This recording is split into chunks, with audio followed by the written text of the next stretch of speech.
Al-Fatihah ila roh Al-Imam Zainuddin bin Abdul Aziz Al-Malbari Jami'i Syurah Al-Fatihah wal Muhasyin al-Syurah wa masyayikhihim wa dalam dadihim al-ghadin anhum wa jamil ulama wa awliya wa salihin wa muallifil kutub an-nafi'ah min masyarikil ardi ila maghribiha wa ila awliya adil baldah wa ulama ya salahaiha wa man amara hadal musalla wa hadal mahad wa dibuka sabikan wa lahikan wa ila arwah walidina wa masyayikhina wa man ahsan alaina wa jamil muslimin wa muslimat wal mu'minin wal mu'minat inna Allah yaghfir lahum wa yarhamhum wa yaslamul jannah wa yudhu alaina wa ala ahbabina wa ala muslimin barakatihim wa asrarihim wa anwarihim wa alumihim wa nafahatihim fid din wa dunya wal akhirah wa ila hadratin Nabi Muhammad sallallahu alaihi wasallam. Al-Fatihah.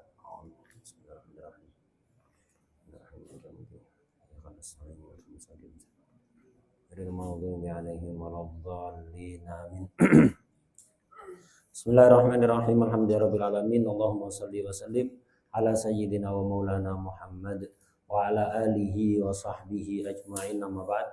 Qala al-muallif al-Imam Zainuddin bin Abdul Aziz Al-Malbari radhiyallahu ta'ala anhu wa nafa'ana bihi wa bilumihi wa bilumina bilumi sayyidi salihin fitaranya min ya rabbal alamin fi kitabi Fathul Mu'in ila qawlihi wa sunna lil ghusli ya wa sunna lil ghuslil wajibi wal mandubi apa tasmiyatun maca bismillah awalahu ing dalam kawitane ghusl.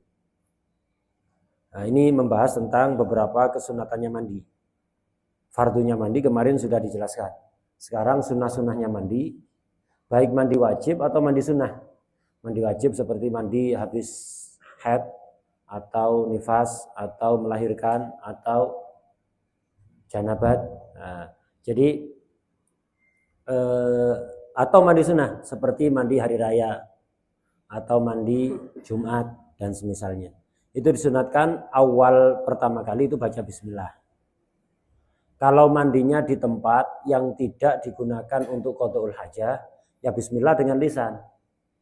Bismillahnya dengan lisan. Tapi kalau mandinya di dalam jeding kayak umumnya jeding kita, ya campur tempat qada'ul hajah juga ada di situ. Maka makruh untuk baca bismillah di dalam. Maka cukup bismillah dalam hati. Baca bismillahnya sebelum masuk kamar mandi itu. Bismillahirrahmanirrahim itu. Di dalam nanti bacanya dalam hati, jangan baca dengan lisan, makruh. Ini kalau mandinya misalnya tidak di tempat yang dibuat qada'ul hajah. Mandi di air terjun, misalnya mandi di hujan, ya. Atau mandi di tempat yang tidak digunakan untuk qada'ul hajah. Nah, seperti itu, maka baca bismillah. Wa izalatu qadarin lan milangi reget tohirin kang suci kamaniyin wa mukhatin umbel wa najisin lan kang najis kamadien wa ing kafa lan senajan cukup lahu maka duwe hadas lan najis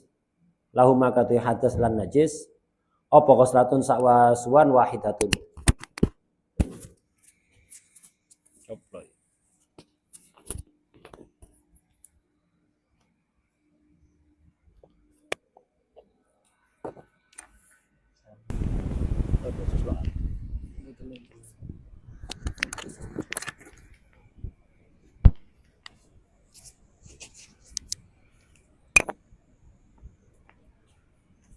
Jadi termasuk sunatnya mandi adalah menghilangkan kotoran.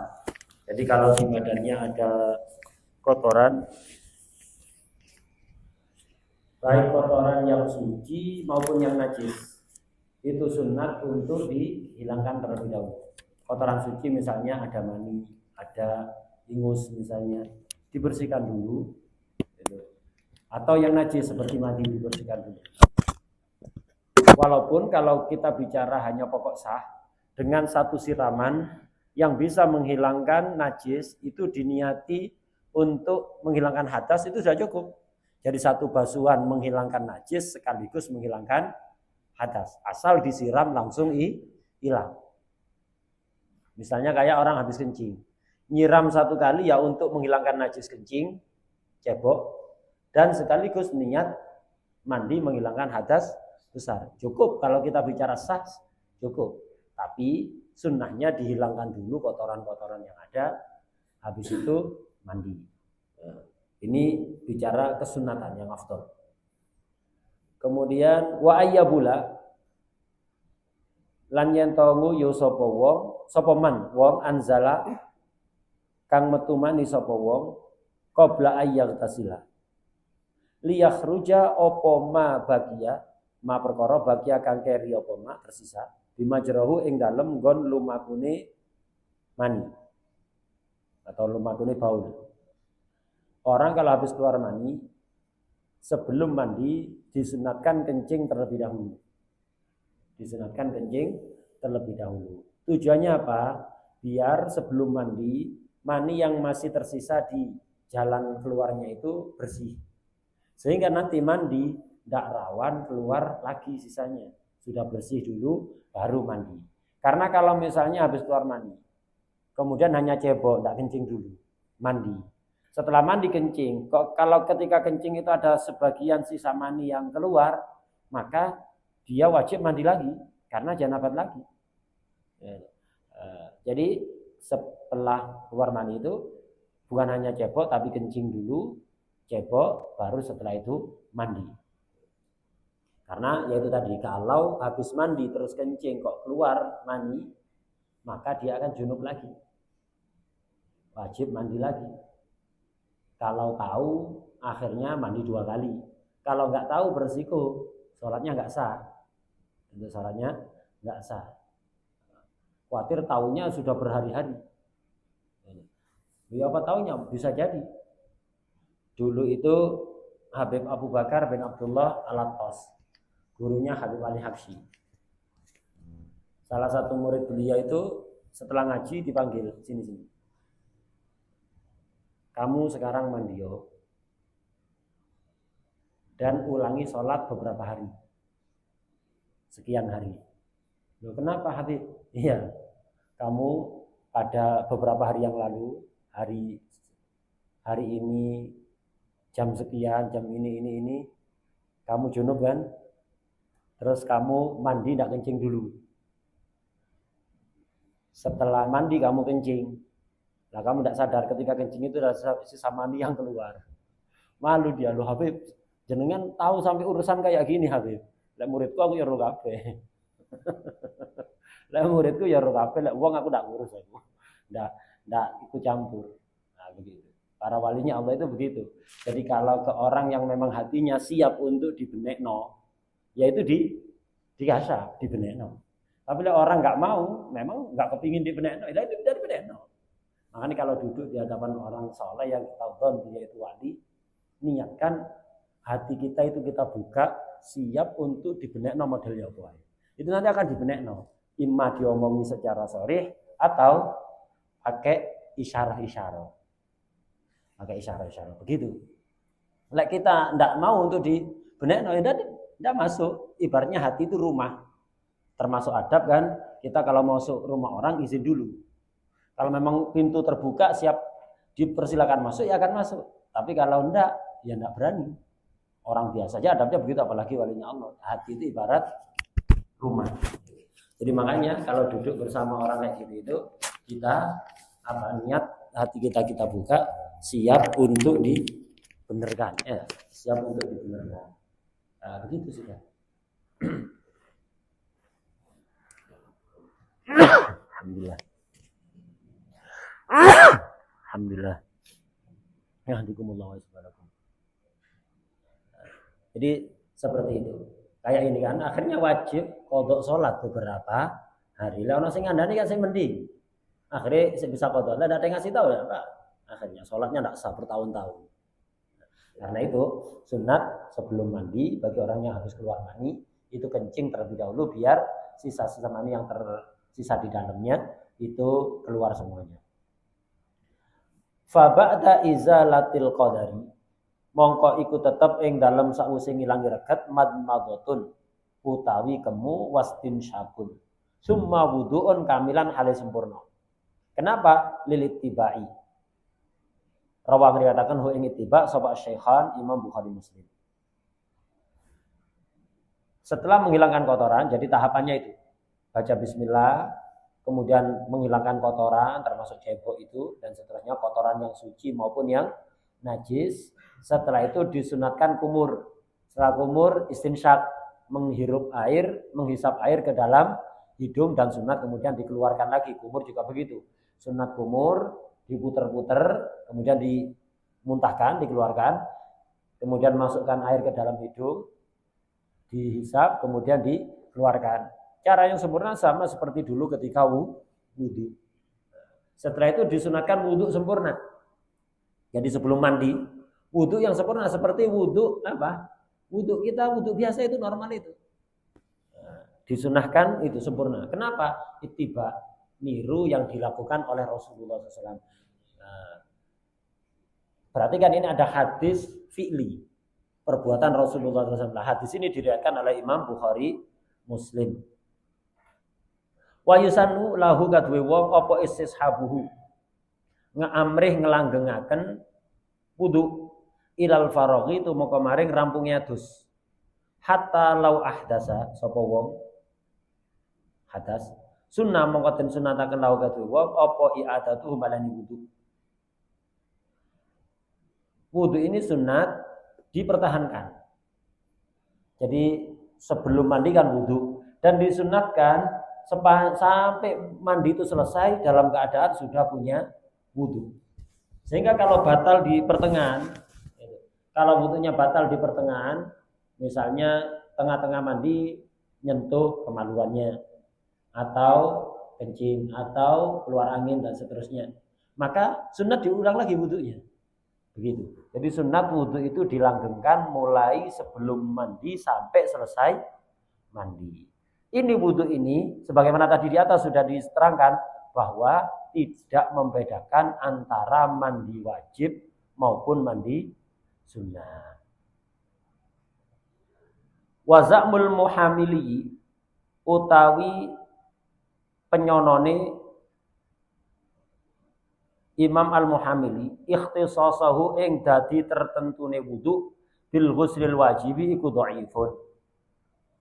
Sebagaimana di atas tadi, Imam Muhamili berpendapat bahwa yang sunat mandi itu, yang sunat wudu itu khusus mandi wajib. Nah, ini pendapatnya dhaif, lemah. Yang muktamad yang tadi. Wal afdalu iku adamu takhiri ghusli qadamaihi, ora anane ngakhiraken masui delamaan lurune wong anil ghusli. Kama keterangan sarah kang mertelaken bi kelawan ma, sarah kang mertelaken sapa Imam Nawawi bi kelawan ma fir raudhah, nama kitab. Wa in sabata lan senajan tetep apa takhiruhu mangakhiraken qadamaihi fil Bukhari ing dalam hadis riwayat Bukhari.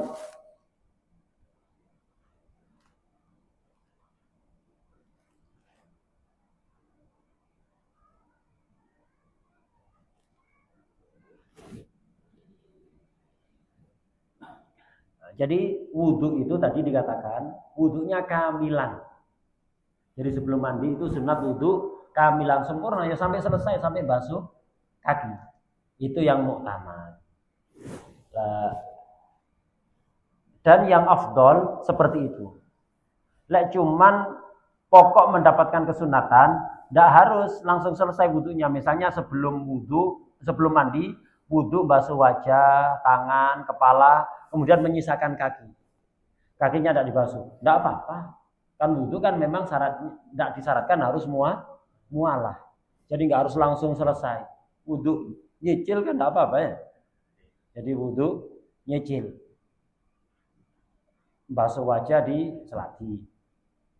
Ngono-ngono basuh tangan ada di perapatan Kejayaan. Ngusap kepala di Tanggulangin. Basuh kaki di Pacar Keling. Tidak ada masalah, sah.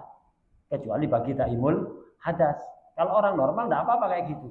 Nah, wudhu yang merupakan sunahnya mandi, dicicil kayak gitu tidak apa-apa. Wudhu separuh sebelum mandi, separuhnya lagi setelah selesai mandi atau di pertengahan mandi, tidak apa-apa. Afdolnya langsung diselesaikan sampai sempurna. Jadi wudhu secara sempurna diselesaikan. Itu yang afdol. Yang afdol seperti itu. Wudhu secara sempurna. Ini yang afdol. Wal afdol adamu takhiri ghusli qadamai. Jadi tidak mengakhirkan basuh kedua kaki dari mandi. Artinya setelah selesai mandi baru basuh kedua kaki. Tidak. Yang afdol langsung sempurna.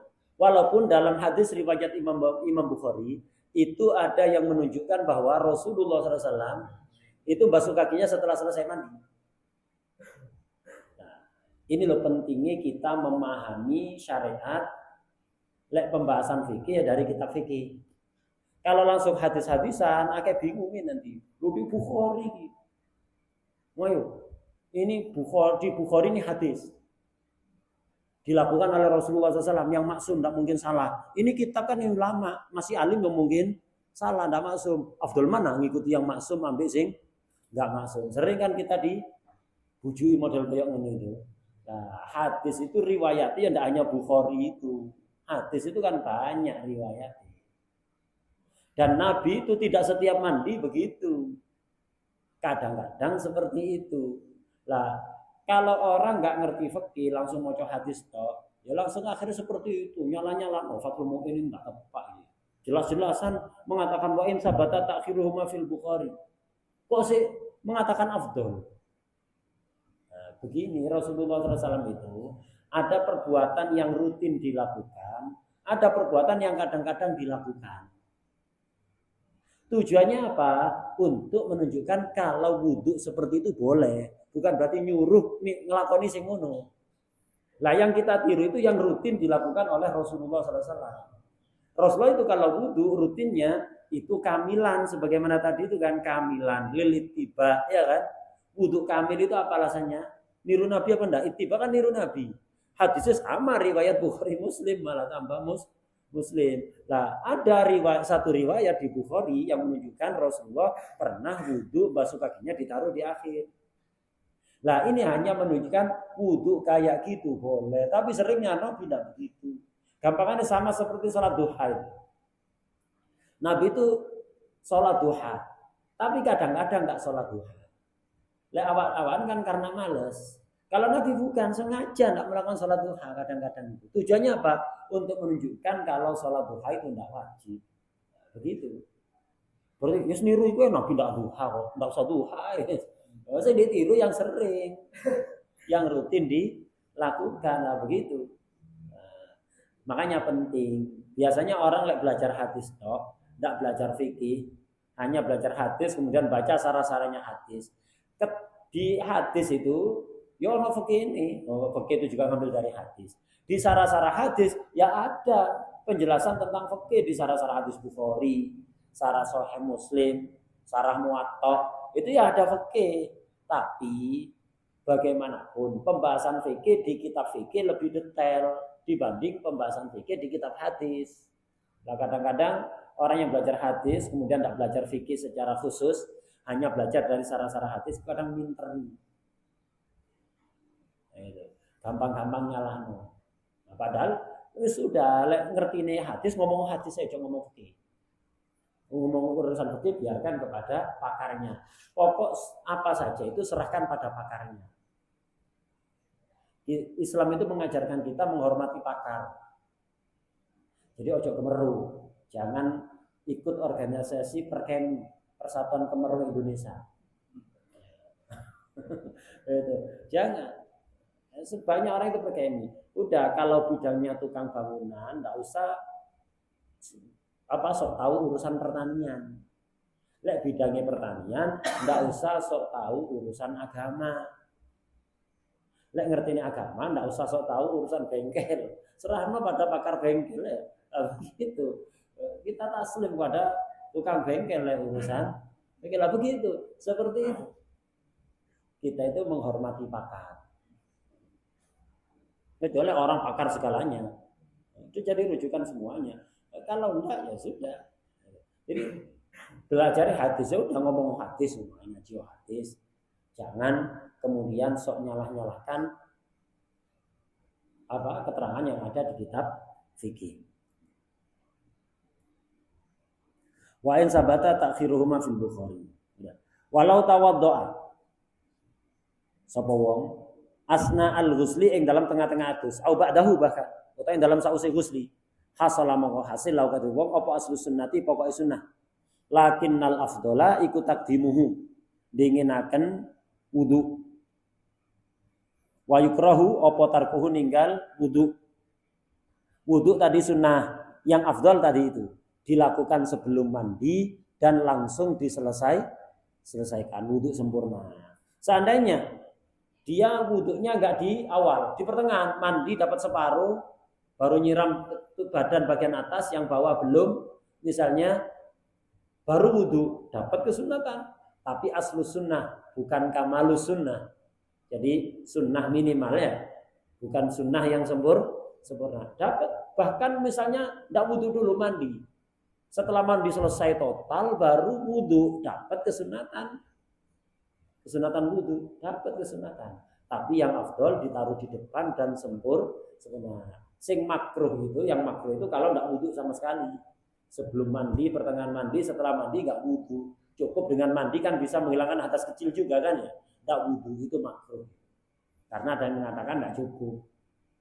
Ada yang mengatakan tidak cukup mandi itu, harus wudhu dewi. Nah, wudhu ini niatnya niat bagaimana? Wudhu yang merupakan sunnatul ghusl ini. Niatnya apa? Niat nawaitu ada sunnatul ghusli, atau nawaitul wudu'a, atau nawaitu fardhul wudu, atau nawaitu raf'al hadasil asghar, atau bagaimana? Wayanwi sapa wong bihi kelawan wudu sunnatul ghusli ing sunnati adus in tajarradat lamun sepi apa janabatu janabati wong anil asghari saking hadas cilik. Wa illa lamun ora tajarradat nawa mongko niat sapa wong bihi kelawan wudu raf'al hadasil asghari ing au nahwihi au nahwahu utawa sepadane raf'al hadasil asghar. Kenapa khurujan krana metu min khilafi mujibihi saking khilafi wong kang majibaken wudu alqaili kang dawuh bi adamil indiraji kelawan ora anane melbune wudu maring adus.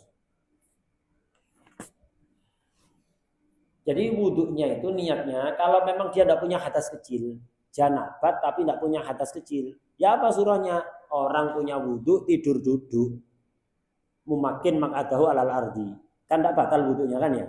Nah ketika tidur duduk tadi itu mimpi basah. Nah ini janabat punya hadas besar tapi tidak punya hadas kecil, karena keluarnya mani itu kan tidak membatalkan wudu. Tidurnya karena duduk tidak membatalkan wudu. Nah ini berarti orang janabat tapi sik duwe wudu, maka tetap sunat wudu. Lalu apa? Tidak punya hadas kecil kok wudu? Ngapain? Ya niatnya niat melakukan sunnatul ghusli, sunatnya mandi. Nah, ini kalau janabatnya sepi dari hadas kecil, artinya tidak ada hadas kecil. Wa illa jika ada hadas kecil, maka niat wudunya yang normal, nawaitu rafal hadasil ashor, nawaitu fardhul wudu, dan seterusnya yang dulu diterangkan di dalam bab wudu.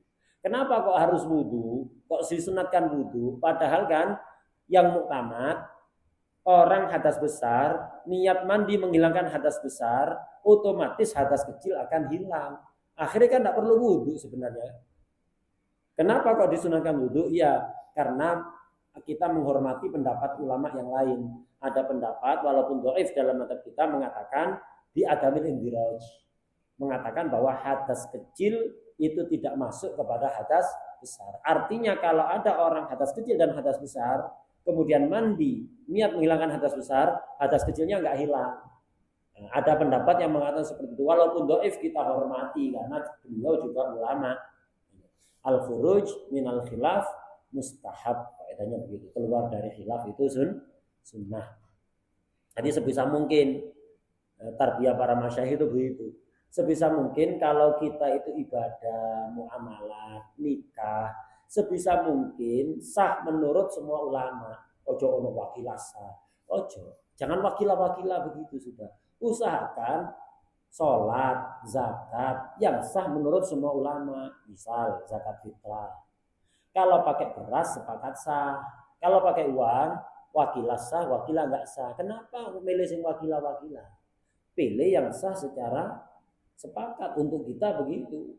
Lek orang sing pokok belum zakat alhamdulillah ya terserah dia. Kita kasih kemudahan. Tapi kalau kita itu memang santri, ada apa wakilah-wakilah? Mau akad nikah, terus tidak usah saksi wis wali tok, wakilah sah. Kenapa? Cari nyeluk saksi loh, ya gratis loh. Nah, kenapa kata wakilah-wakilah? Lah begitu. Jadi dalam ibadah, nikah, muamalat itu usahakan sah menurut semua ulama. Kenapa? Kaidahnya mengatakan al-khuruj minal khilaf mustahab. Walau ahdasa lamun hadas sapa wong ba'da irtifai janabati a'dha'il wudu'i.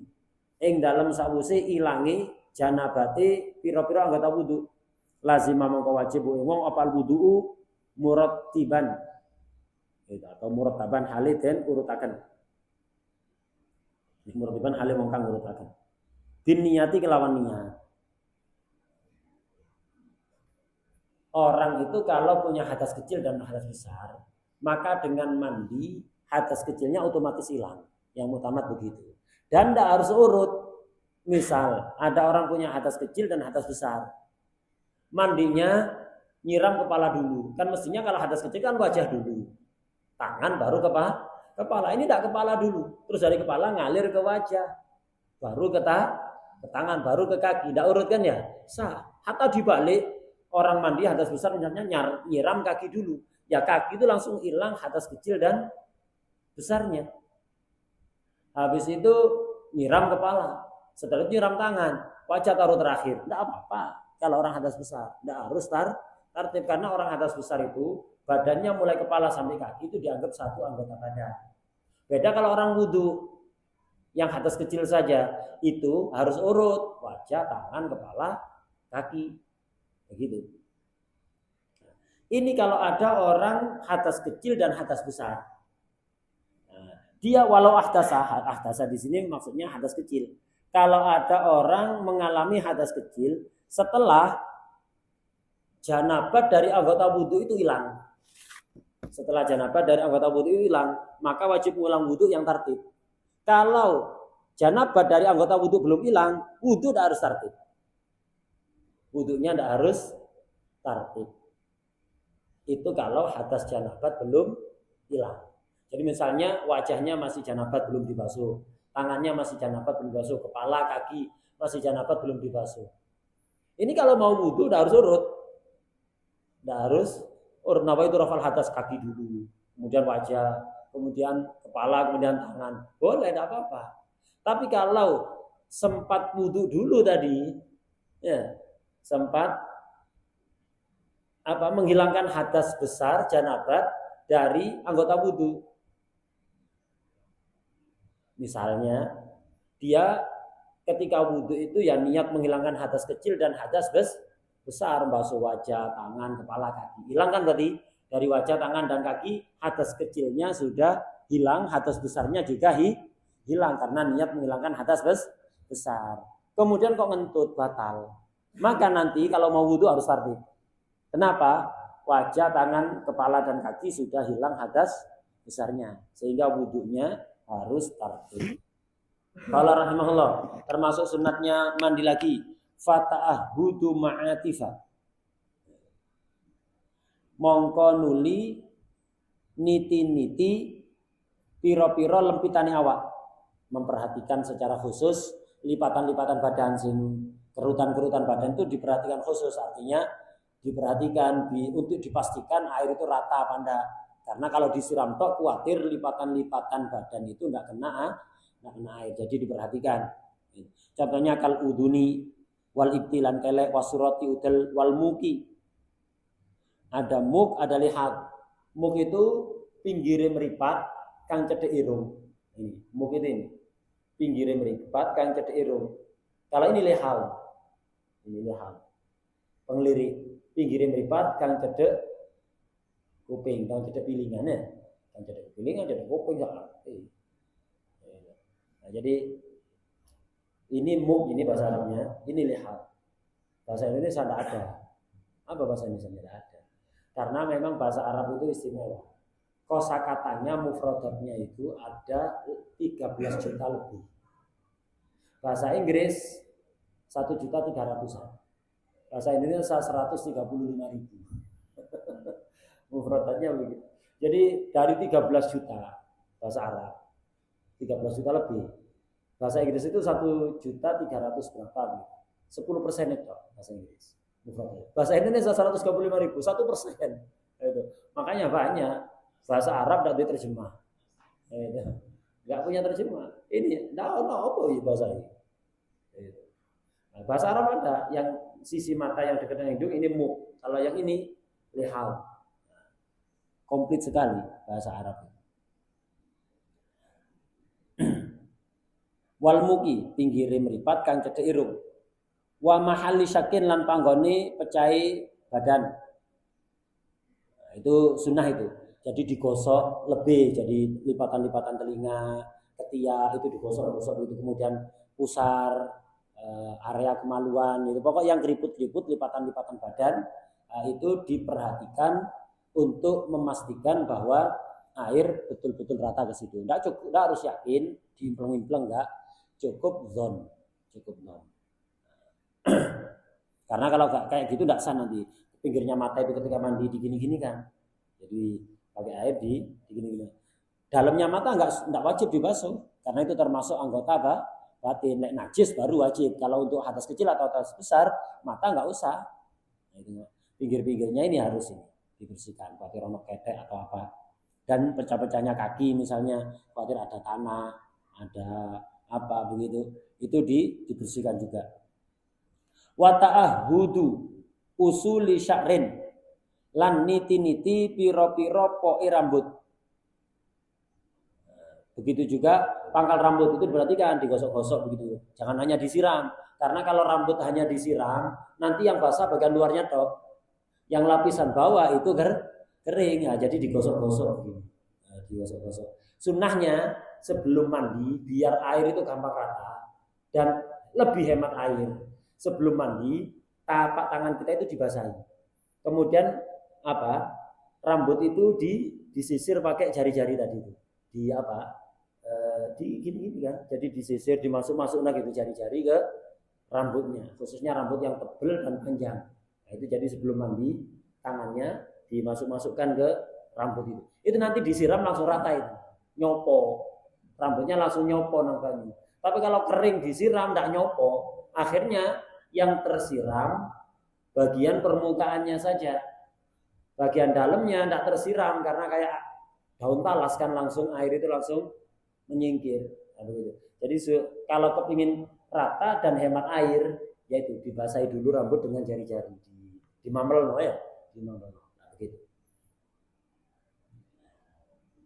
Summa ghasala summa ghaslu ra'sin mongko nuli masui sirah bil ifadati kelawan ngeloberno kelawan nyiram alaihi ing atase ra'sin ba'da takhlilihi ing dalam sause nyela-nyelani ra'sin ing kana iku alaihi tetep ing atase ra'sun apa sya'run rambut wala tayamuna lan ora ana disiaken tengen iku maujud fihi ing dalam ra'sun li ghairi aqta'a kaduwe liyane utawa fihi dalam takhlil li ghairi aqta'a kaduwe liyane wong kang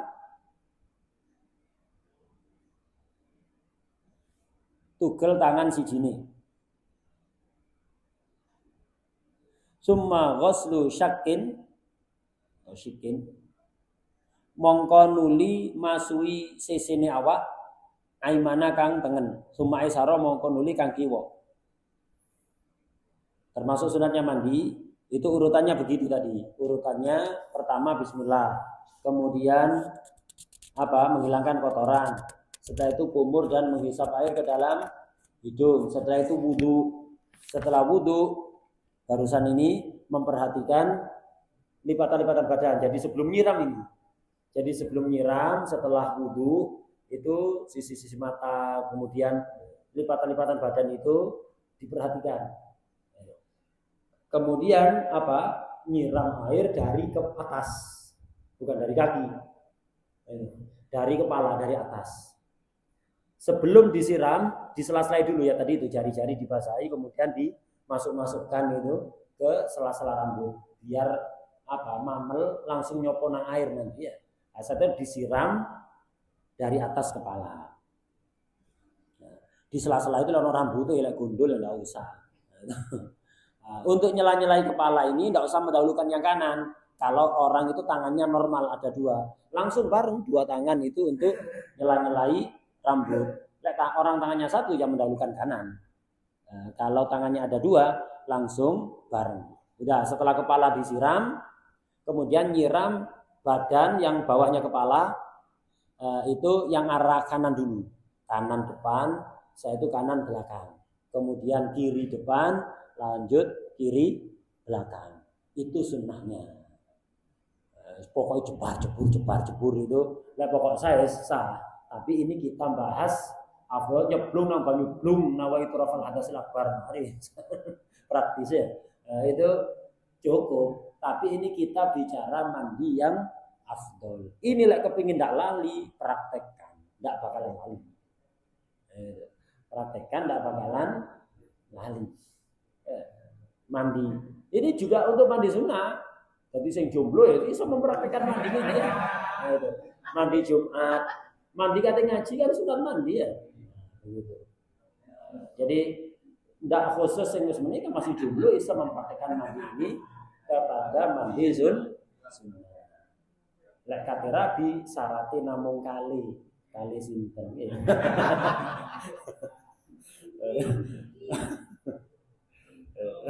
Syaratnya kali tidak kata.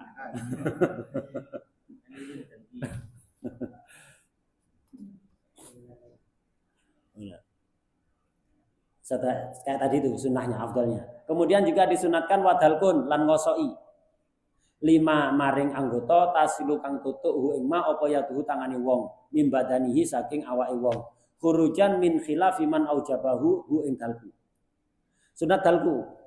Jadi mandi itu pokok air rata, diem kok di bawah shower gitu. Atau di bawah air hujan. Atau masuk ke sungai berendam dan diratakno dengan tangan. Pokok air rata sah, tapi sunat dalku. Dalku itu meratakan air dengan tangan. Ya satu tutup tangan. Enggak usah enggak usah pakai alat biar rata seluruh badan, enggak. Sampai-sampainya tangan. Itu sunnah. Kenapa kok sunnah? Karena ada ulama yang mengatakan wajib, yaitu Imam Malik. Dalam wudu wajib dalku, dalam mandi juga begitu. Karena ada yang mengatakan wajib, maka sunnah dilakukan. Ya tadi itu khurujan minal khilaf. Wa taslisun li ghusli jami'il badani. Sunat ngulang 3 kali. Untuk apa? Basuhan seluruh badan itu 3 kali. Wat dalki ngosoi tadi ya 3 kali. Wat tasmiyah bismillahnya juga 3 kali. Bismillahirrahmanirrahim. Bismillahirrahmanirrahim. Bismillahirrahmanirrahim. Itu bismillahnya wudu juga 3 kali. Bismillahirrahmanirrahim. Bismillahirrahmanirrahim. Bismillahirrahmanirrahim. Biasa saja enggak usah bismillahirrahmanirrahim. Ngageti wong sak masjid ya. Enggak usah begitu. Nah, jadi wong was-was biasanya. Bismillahirrahmanirrahim sak masjid. Enggak. Jadi sunat 3 kali. Wa dzikri akibahu termasuk dzikir setelah mandi itu sunat dan sunat diulang 3 kali. Dzikir yang mana? Sama seperti wudu. Setelah wudu kan sunat asyhadu an la ilaha illallah wa la syarikalah wa asyhadu anna sayyidina Muhammadan abduhu wa rasuluh. Allahumma ij'alni minat tawwabin wa ij'alni minal mutatahhirin wa ij'alni min ibadika shalihin. Itu sunat setelah wudu, sunat setelah mandi.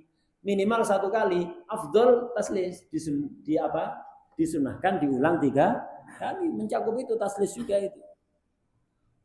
Wa yahsululan hasil apa taslis fi raqidin ing dalem banyu kang meneng bitaharruki jami'il badani kelawan obahe sekabehane awak salasan kelawan ping 3.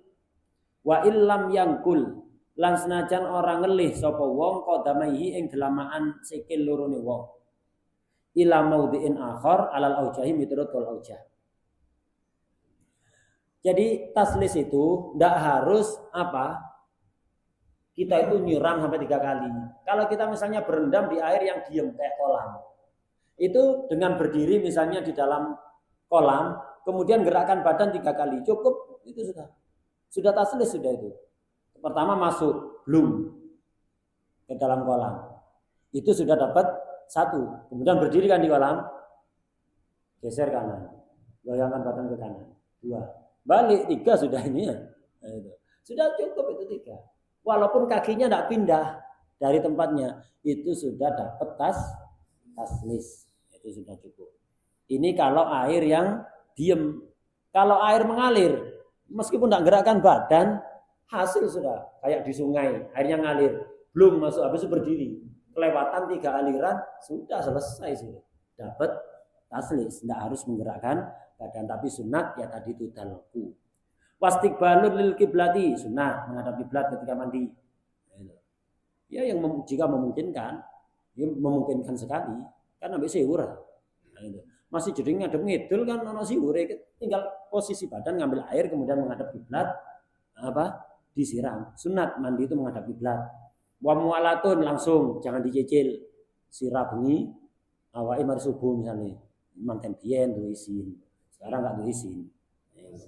Tulang-tulangan diaplas ya. Manten biyen gitu ya. Wa mualatun wa tarku takallumin bila hajatin, jangan ngomong pas mandi tanpa ada hajat. Mandi bareng enggak apa-apa. Rasulullah SAW pernah mandi bareng bersama Sayyidah Aisyah. Tapi enggak usah ngomong, enggak usah ngobrol di dalam kamar mandi. Pasul masail jeding. Enggak. Jadi jangan ngomong. Wudu juga begitu. Wudu itu jangan ngomong. Selesaikan. Ini biasanya arek pondok ya. Antri di keran itu kan akeh. Ambil wudu aku ambil ngomong. Itu enggak. Nah, jadi makruh. Orang sebagian auliyanya Allah itu pernah melihat orang itu kalau wudu itu memancarkan cahaya dari dia tembus ke langit. Connect ke langit itu tembus. Kalau ngomong langsung padam nurnya. Kalau kita kan tidak melihat. Nah, auliyanya Allah melihat itu. Jadi orang itu ketika wudu akan memancarkan cahaya sampai nang langit. Kalau dia ngomong langsung padam cahaya. Nah, jadi jangan ngomong kecuali ada hajat. Watan syifin ay watarku tan syifin. Lan ninggal serbetan bila udrin. Jangan anduan. Setelah mandi jangan anduan. Setelah wudhu jangan anduan. Kalau tanpa udur. Sunnahnya jangan anduan. Jangan ngomong. Kecuali jika udur. Pas berdiding, kedinginan itu. Khawatir misalnya masuk angin atau sakit. Tidak ada masalah. Tapi jika tidak usah. Watu sannu opo asyahadatani. Sahadat loro al-mutaqaddimatani fil wudhu. Asyhadu alla ilaha illallah wa la syarikalah. Tadi bu asyhadu anna sayyidina Muhammadan abduhu wa rasuluh. Sunnat itu setelah mandi. Ma'ama ing dalam sartani donga, ma'ahuma kang tetep ing dalam sartani syahadatan akibal husi ing dalam sosiatus. Itu doa setelahnya Allah majana tawabin majani minal mutatahhirin. Itu juga sunnat setelah mandi. Ya. Setelah wudu sunnat, setelah mandi juga sunnat. Wa alla yaghtasila lan yen ora adus sapa wong li janabatin au ghairiha utawa liyane janabat kal wudu'i hal kaya wudu fi ma'in raqidin kang meneng lam yastabhir kang ora nyegoro apa mak raqid kana biin kaya banyu kang nyumber min ainin saking sumberan ghairi jarin kang ora mini. Nah, termasuk sunat jangan mandi di air yang diem. Wudu juga sama, mandi janabat, mandi sunnah. Wudu itu dalam mazhab Imam Syafi'i sunnahnya jangan di air yang diam, kecuali airnya sangat banyak, kolam yang sangat besar sekali, sekiranya digerakkan yang sisi sini, sananya tidak gerak, itu tidak apa-apa. Tapi kalau jeding, lah ini kan budaya Indonesia, itu kan terutama jeding-jeding desa, karena ada jedingan nih, kayak jeding kota kan tidak ada jeding, shower ambil keran. Nah untuk wudu yang afdal begitu itu, mandi juga yang afdal begitu itu, lebih sehat itu. Wong desa ndak iso ngono. Bingung. Ya. Bingung. WC duduk dodok akhirnya pecah. Pecah. Warung tepas sebagian kontrol, sikile kotor munggah nang WC duduk, kotor kabeh ndak disiram ya. Terus kabeh. Jadi jeding kota begitu ndak jeding hotel-hotel itu kan ndak ada jedingan nih. Shower hanya shower sama keran. Lebih sehat begitu. Lah ono wong gatel ndak nulari setelahnya jeding kan. Budi ke mlebu kabeh nang jeding. Lah itu lumbang di lingkong. Itu makruh itu. Jadi sunnahnya jangan mandi wajib atau sunnah atau wudu di air yang diam. Sunnahnya itu baik itu jeding. Jadi wudu dari air jeding yang diam itu kurang bagus. Yang bagus dari air mengalir dari keran itu, bukan dari jeding yang yang airnya menggenang itu. Jadi kayak di masjid Selati itu kan ada yang jeding, ada yang keran. Afdolnya wudhu yang dari kerannya, jangan dari yang jedingnya. Nah, itu. Dari basuh wajah, tangan misalnya, afdol dari kerannya, jangan dari jedingnya. Afdol wudhu, mandi dan yang lainnya dari air yang mengalir, dari keran atau yang lain. Jangan atau air sungai yang mengalir. Jangan di air diem. Dengan air diem. Yaitu rawan ada penyakit, orang yang sebelumnya punya penyakit menular misalnya atau apa, kecuali jumlahnya sangat banyak sehingga aman. Ini apa? Di Hadramut juga sama. Banyak istilahnya itu jabiyah. Jeding-jeding yang airnya diem itu di Hadramut. Nah, dalam mazhab Syafi'i itu makruh. Wudu dari seperti itu makruh. Tapi dulu Sayyidina Abdurrahman As-Segaf itu Sayyidina Al-Muqaddam Asani yang dijuluki Al-Muqaddam Asani, Sayyidina Abdurrahman As-Segaf itu mengatakan mulai sekarang kemakruhannya tak angkat dan saya jamin nggak ketularan penyakit dari jeding yang menggenang itu. Beliau menjamin itu. Tapi ada adabnya, kan sunnah di fikih itu kan, nutupi wadah di malam hari, walaupun hanya dengan cuti ya, dengan cuti. Itu termasuk jeding. Jadi jeding yang airnya menggenang itu sunat, dikasih kayu lah minimal, lagrang di tengah begitu ditutupi. Kenapa? Bukan hanya urusan penyakit, bakteri dan yang lain-lain. Ya berkaitan dengan jin itu, air diem itu akan menjadi tempatnya jin. Disukai oleh jin itu di situ, khususnya di malam hari. Makanya orang-orang dulu itu melarang untuk mandi di air diem di malam hari. Kenapa? Tempatnya jin. Sampean jatai jin, giliran jin udah gaya terus. Nang kolam renang malam hari, jangan, bahaya itu. Itu menjadi tempat mandinya jin, air yang diem di malam hari. Itu. Jangan. Siang waktu giliran menungso itu siang, malam itu giliran jin. Nah, makanya kalau jeding kan menggenang airnya, itu nanti dimasuki jin. Kalau nggak ditutup, bila ditutupi jin ini ngerti adab, lebih beradab jin dibanding manusia. Lebih beradab. Jadi kalau wis ditutup, nggak masuk, ditutupi pakai kayu. Wadah juga begitu, gelas minum itu jangan dibiarkan terbuka sepanjang malam terbuka, ini masuk sembarang ono itu. Ya, jin segala macam. Sampean minum enggak, ditutupi, imma tutup yang rapat atau minimal dikasih kayu tapi atau sendok, ditutup sendok melagrang begitu. Tapi kata Syekh Muhammad Maliki, kalau ya semua ulama yang lain, kalau tutupnya itu enggak menutup rapat kayak sendok itu, ketika naruh harus baca bismillah. Bismillahirrahmanirrahim. Hadza ghita'u. Bismillahirrahmanirrahim, iki tutupmu. Enggak akan dimasuki oleh jin atau makhluk-makhluk yang enggak baik lainnya. Enggak akan dimasuki. Atau rapat. Tapi itu enggak rapat itu kan khawatir cecek itu kan dilat-dilat itu kan bawa penyakit itu. Cecek, tikus itu. Nah, jadi seperti itu. Lebih beradab jin itu. Jin itu ada yang wali, ada yang alim, ada yang muslim, ada yang kafir. Ada yang kafir. Jin itu juga punya basul masail. Enggak ada pernah dulu itu. Jin itu punya iskal beberapa masalah, wis nyusun deskripsi masalah, itu mengadakan basul masail sedunia, ya, dunia jin. Nggak putus mauquf. Nah, waktu itu ada musoheh paling handal di bangsa jin ya. Dia mengatakan ini masalah ini nggak akan bisa terjawab oleh ulama jin, nggak ada yang mampu. Tanyakan ke manusia, banyak sih bisa jawab. Akhirnya perwakilan jin itu menemui Imam Syaroni, Imam Abdul Wahab Asy-Syaroni, tokoh ulama tasawuf di masanya satu zaman dengan Imam Ibnu Hajar, sama-sama muridnya Imam Ibnu Kabir, sama-sama muridnya Syekhul Islam Zakaria Al-Ansari. Imam Syaroni dibawa pertanyaan tadi, tunjukkan Imam Syaroni, jawab kabeh, tidak perlu bahasa masail. Imam Syaroni langsung dijawab semuanya. Dan jadi kitab, saya punya kitabnya tipis begitu. Jadi fatwa Imam Syaroni menjawab pertanyaan-pertanyaan jin, ada yang berkaitan dengan tasawuf, ada yang akidah, ada yang fikih, ada macam-macam. Jadi karangan Imam Syaroni jawab pertanyaannya jin. Jadi manusia itu lebih hebat dibanding jin. Lek cara pinter-pinteran, kuat-kuatan lebih kuat manusia. Lebih kuat manusia.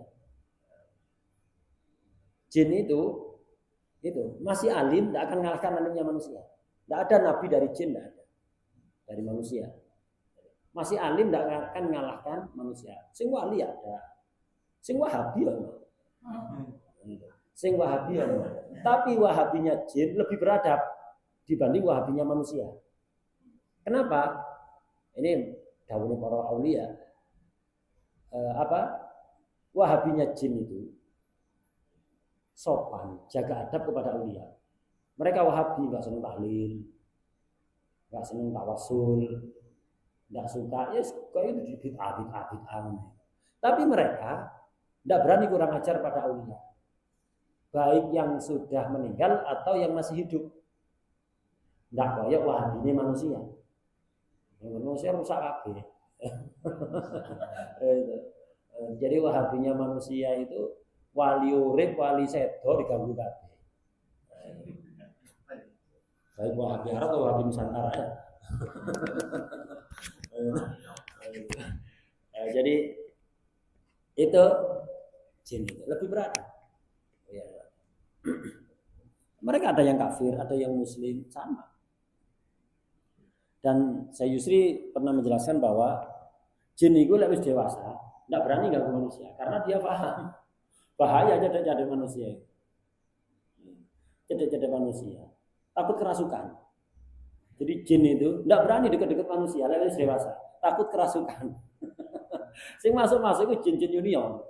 Nah itu, sing berani. Iku lek mulai ketemu sing sepuh, ditegur itu.